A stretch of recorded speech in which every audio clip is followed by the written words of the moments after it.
E-kooli arenguvestluse mooduli tutvustust jätkan nüüd klassijuhataja tegevusega arenguvestluse käigus. Ehk siis, kuidas seda arenguvestlust siis läbi viia, mis abi sellest e-kooli arenguvestluse moodulist siis on ja mida siis teha siin. Kui nüüd on kätte jõudnud see aeg, toimub arenguvestlus, siis siit e-koolist õpilase nimel vajutades saab siis arenguvestluse protokollimist alustada. Siin on siis sammude kaupa arenguvestluse tegevuste järjekord paigas.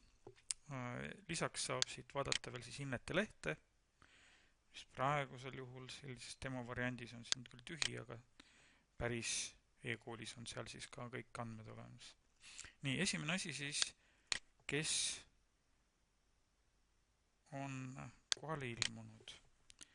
Et siit saab siis lisada lapsevanema otsinguga. Aga see on siin demo variant, kui e-koolis näiteks lapsevanemat ei ole, saab siia ka käsitsi lisada siis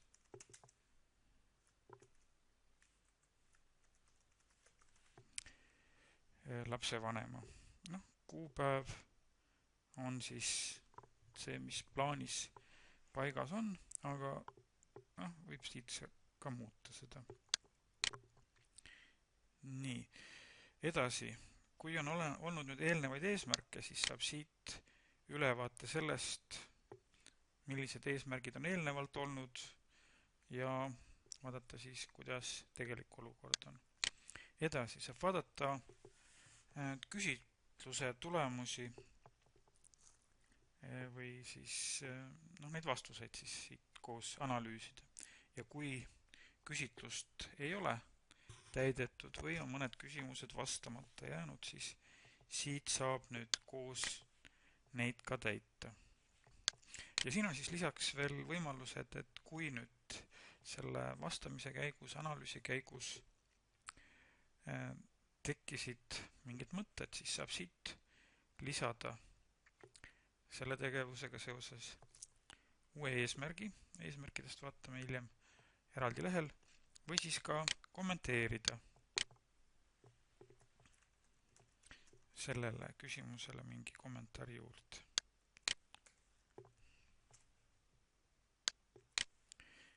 Et mida siis õpetaja arvas sellest asjast. Nii, edasi nädala ajakava. See on nüüd seotud teatud küsimustega, mis küsimustikus võivad olla. Kui seal näiteks küsitakse mis kellast algas mingi trenn ja kui kaua see kestis, siis sealt saab otse tulemused kanda siia nädala ajakavasse ja nii saab siis üldiselt ülevaate õpilase koormusest. Nii et see tuleb siia automaatselt. Edasi eesmärgid. Et eesmärgid saab siit siis püstitada. Näiteks siis mingisugune konkreetne lubadus, eesmärk, väikene kirjeldus, kelle kohta nüüd see eesmärk siis on. Kas see on õpilase või hoopis klassijuhataja eesmärk, et mis klassijuhataja selle õpilase puhul eesmärgiks seab. Saab määrata tähtaja.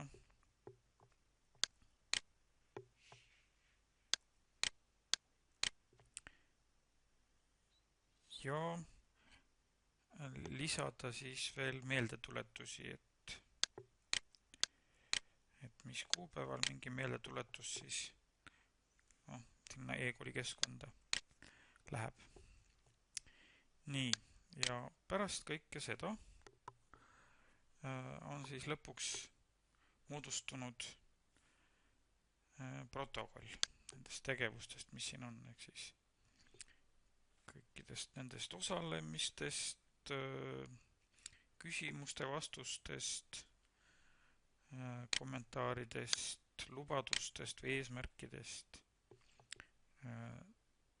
tekib siis protokoll. Ja see protokoll siis